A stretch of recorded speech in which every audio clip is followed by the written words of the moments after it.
I believe Satan is grieved exceedingly this morning. There has come a man to seek the welfare of Fresno. I believe there's some reprobates and some enemies of God, and even some saved people who just are messed up and their understanding of what they should be accomplishing, that are grieved this morning that Verity Baptist Church would start a church here in Fresno, California. Go back to 1 Corinthians 16. Look at verse 9 again.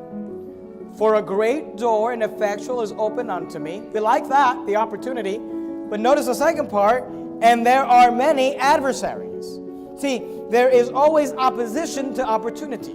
There is always someone who's going to battle you on the other end of the opportunities that God has given you. And what is it that they do? What is it that they attempt to do? Well, we saw it there with Nehemiah. They laughed us to scorn. They despised us. They tried to tell us that we are not able to accomplish anything for God. And look, here's the honest truth. There are people who are not happy that we are here.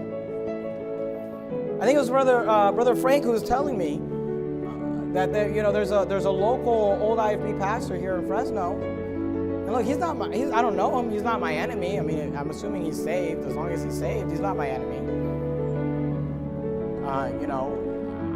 Apparently I'm his enemy, I guess.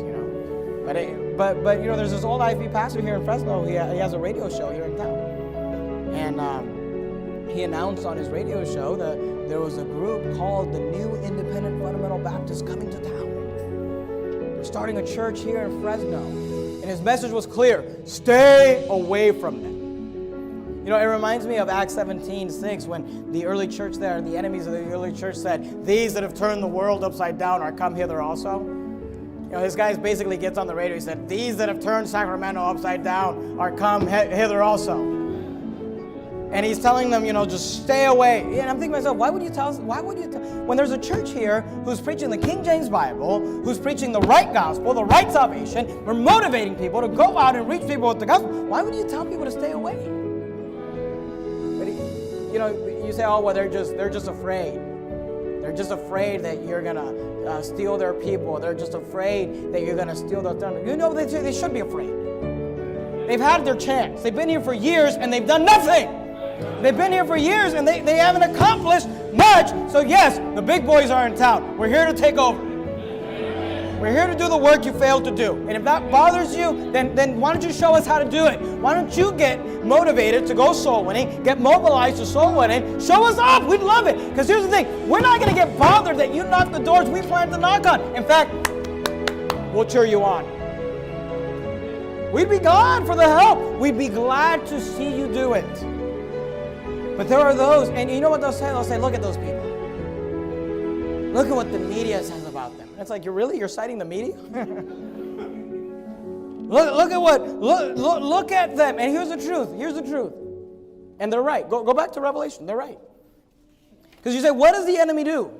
The enemy will laugh you to scorn and despise you. And they'll say, look at Brother Jared. He didn't even go to Bible college.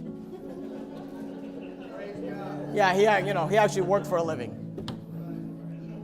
Look at that church in Sacramento. And here's the truth. Here's the thing. Honestly, look at us. We're not much. We're not. There's not much about us. But you say, well, doesn't that discourage you? No, because it's not about us.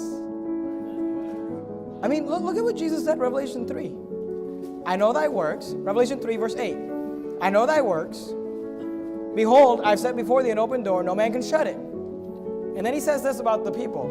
For thou hast a little strength. You say, Pastor Jimenez, you pastor a church with 200 people in it in Sacramento, and you're going to think you're going to go up and down this state starting churches. You have little strength. And I'll be honest, and here's the truth. You're right. You don't have much going for you. You don't have a lot of resources. You don't have a lot of things going on. You know what we do have going for us is God. And when God opens a door, no man can shut it.